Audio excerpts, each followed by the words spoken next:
Hoy pretendía contarles la historia de Chas, zona autónoma de Capitol Hill, las siglas Chas en inglés, ajá. Capitol Hill Autonomous Zone. Lo que pasó con Chas es que ya no existe más, así que sí. Llegamos tarde. Sí, llegamos tarde. Si les parece igual, y si te parece, Mati, les puedo contar lo que fue y dónde fue, que no es menos importante. Me encanta porque eso es la historia. Bueno, ¿te parece que nos vamos a trasladar a Seattle, Estados Unidos? Es una ciudad, es la más grande del estado de Washington, en el noroeste, pegado a Canadá. El estado de Washington no es donde está la capital, además, de hecho, dicho sea de paso. ¿Cómo que no? La capital, la ciudad de Washington D.C., queda en el estado de, creo que Illinois u otro estado. Washington es un estado que no tiene Washington D.C. Mind blow.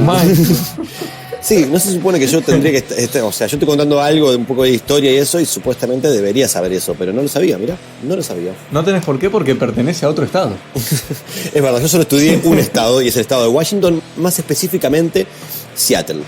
Pero bien, como te decía, siempre estuvo gobernado por gobiernos de izquierdas, así lo llama, así lo dice Wikipedia. Dice que es la ciudad más liberal, que para mí en realidad liberal es una mala palabra, pero bueno. Estamos frente a un estado progre de lo que es Estados Unidos. Ahí va, vendría a ser eso. Viste que igual allá son todo como lo mismo, ¿no? O sea, no hay mucha izquierda y derecha, sí, pero no sé, bueno, vendría a ser como más progre, más como abierto, qué sé yo. Pero bueno, vamos a indagar un poquito más en la historia.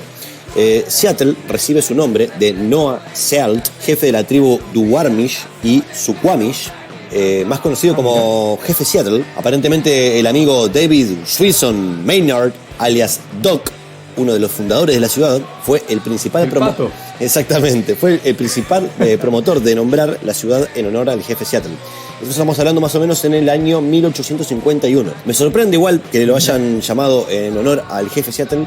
Yo me parece que es más como en honor a que lo mataron, porque a los que no mataron de esas tribus, los mandaron a reservas. O sea que, no sé, esas cosas que tienen los yanquis, viste, de como nombrar en honor, pero en realidad todos van a zoológicos de indios, viste, es como medio raro. Sí, totalmente. Es como medio algo súper mega simbólico, pero bastante desastroso, ¿no? Sí, no sé bien cuál es el objetivo, estaría bueno investigarlo un poquito, pero no va a ser ahora. Después, bueno, tenemos en la historia de Seattle, yo la armé con altas y bajas, con picos de prosperidad y de recesión. Entonces más o menos vamos a nombrar algunas fechas, como, bueno, eso estamos hablando del año 1851. En el año 1890, con la fiebre del oro, Seattle tuvo un auge, tenía también pasaje de transporte hacia Alaska, y bueno, tuvo un boom. La ciudad fue construida en su mayoría muy rápido y en su mayoría en madera, ajá, construcciones precarias, pero se agrandó bastante rápido. Después tuvo en la primera parte del siglo XX, alrededor de 1919, un auge con la producción masiva de construcción naval, gracias a la Primera Guerra Mundial, ¿no? Ajá, claro, que bueno, después que terminó la Guerra Mundial, Seattle fue el lugar donde donde pasó la primera huelga general del país. Eso ahí cayó en una recesión, una pequeña recesión, y después, eso estamos hablando de 1919, después en el 1929, 10 años después, la Gran Depresión que azotó a todo Estados Unidos. Obviamente, uh-huh, Seattle no fue la excepción. La Gran Depresión, o como me gusta decirlo a mí, The Big Depression, ¿no? Como decían los amigos de Estados Unidos. Bien, después, bueno, durante la Segunda Guerra Mundial también trajo mucho trabajo a la zona, y más que nada... ¿Funcionaba que es como un puerto, digamos, puerto militar? O... No, simplemente un puerto. Yo supongo por la cercanía también viste, con el tema de Japón y todo eso, sí, más que nada en la Segunda Guerra Mundial.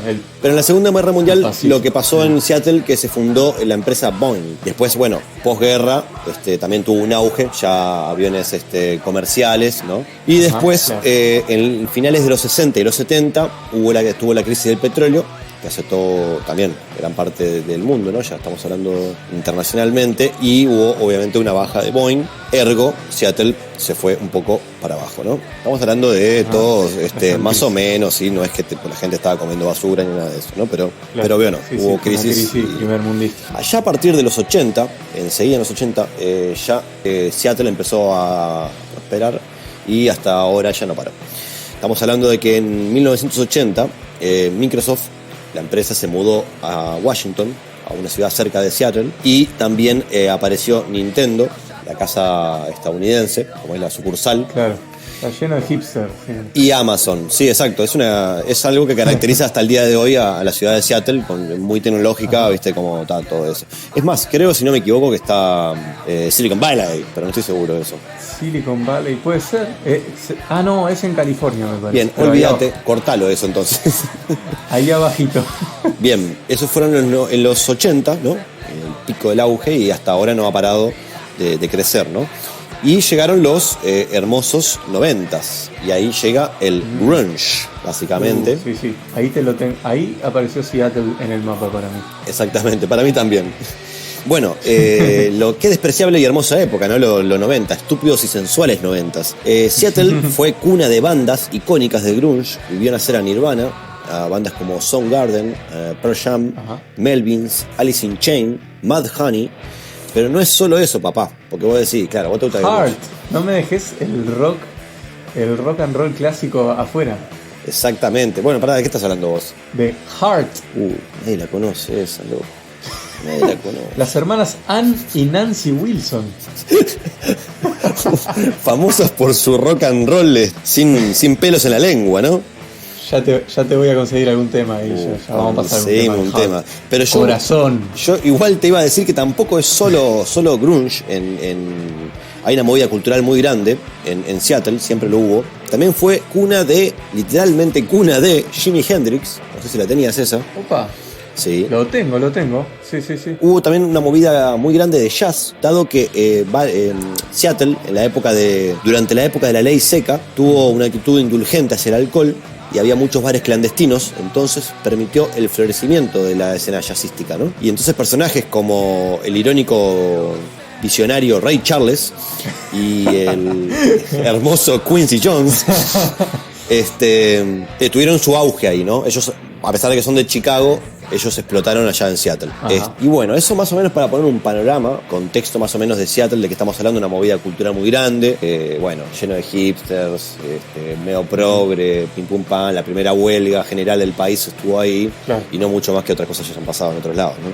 Bueno, y ahí llegamos a lo que yo quería hablar, que es Chas, Capitol Hill Autonomous Zone, o zona autónoma de Capitol Hill, que es una pequeña área dentro del barrio que lleva el mismo nombre, ¿no? Que había desatado la ira de Donald Trump, porque fue declarada como zona libre de policía.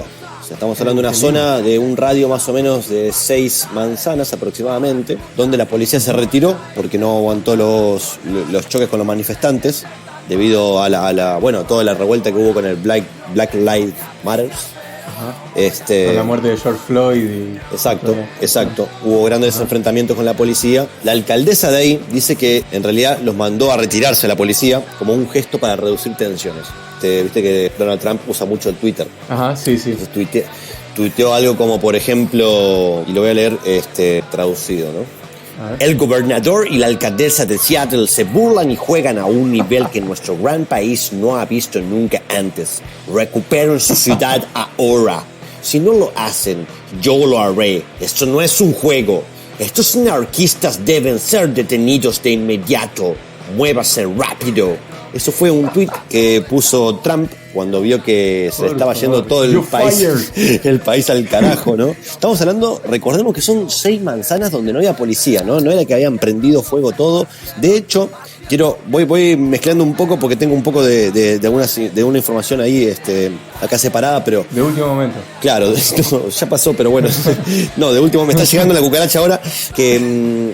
No hubo problemas, o sea, era considerado como una primavera hippie, la zona, ¿no? Había carpas, habían movidas culturales, todos los bares de la zona estaban todos para la misma, ¿no? Era como una festividad más que nada, ¿viste? Había mucha alegría, mucha autonomía, claro. Se organizaban entre ellos.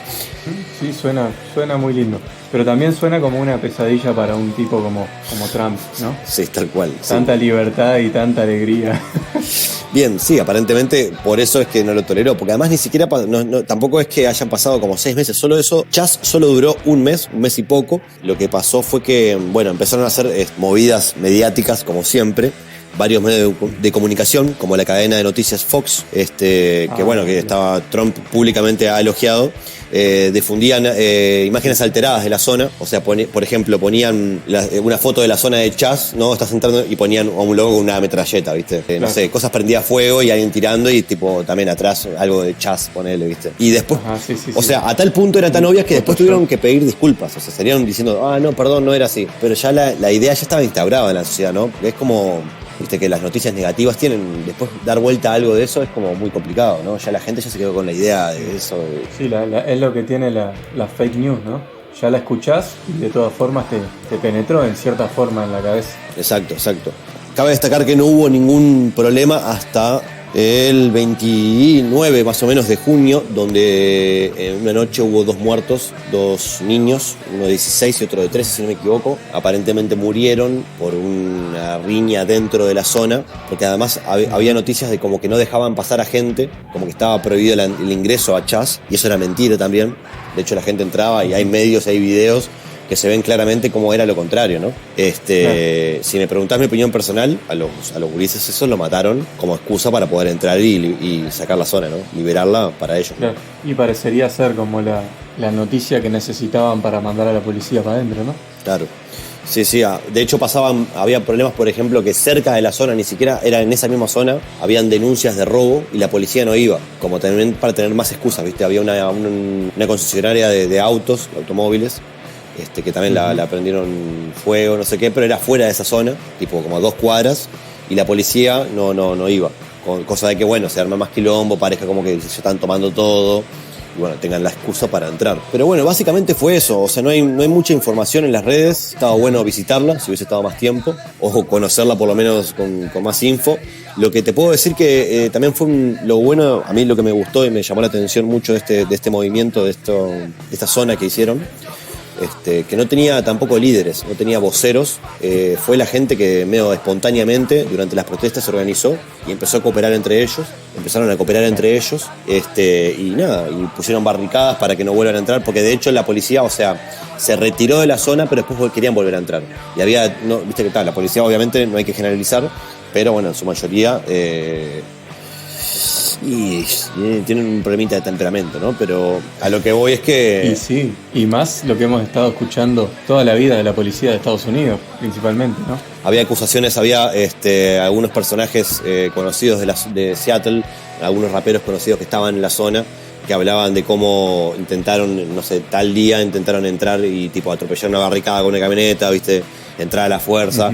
Más allá de que el mandato de la alcaldesa era que no entren, ¿viste? Que dejen la zona ahí, que está bien, que no está pasando nada y chau. Pero bueno, otro ejemplo de cómo la gente espontáneamente puede organizarse. Sin bandera, sin necesidad de una bandera política tampoco. Y qué lindo que haya pasado también en un lugar como, bueno, Seattle, Estados Unidos, donde uno a veces prejuzga y piensa que la gente es súper funcional al sistema y que no puede salirse, pensar afuera de la caja, ¿no? Un poco yo por lo menos he tenido ese prejuicio varias veces y estos casos demuestran que no. Y qué admirable en un país tan militarizado y tan controlado como Estados Unidos. Eso está zarpado, sí, la verdad que sí, porque que en otros lados pase, bueno, capaz que tenés más posibilidades de hacerlo, ¿viste? Pero ahí es como medio complicado. Pero bueno, surgió y bueno, como surgió también terminó, pero lo que queda es la semilla de que se puede hacer, que pudo pasar y que tampoco fue tan grave, ¿viste? Como para entrar en pánico, ¿no?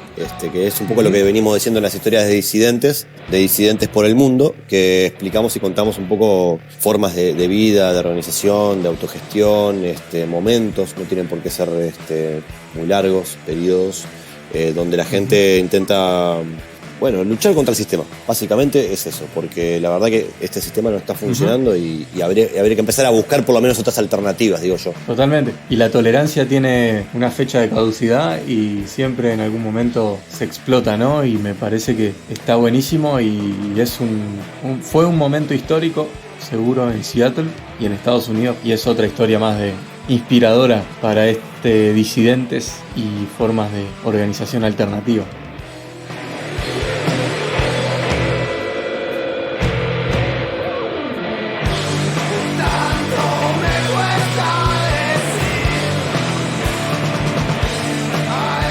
Bueno, y nos vamos, los dejamos con un tema de Mareos, No se olviden de seguirnos en Instagram y en Facebook, donde vamos a dejar todas las novedades, links de las distintas columnas y los episodios, como de las cosas que contamos en los mismos. Así que les agradecemos a las bandas, a Martes Mártir, Holocausto Vegetal y Mareos, que fueron los que musicalizaron el episodio de hoy. Y los vamos a dejar escuchando un tema de Mareos, Nada. Así que nos vemos, será hasta la próxima. Chau, chau.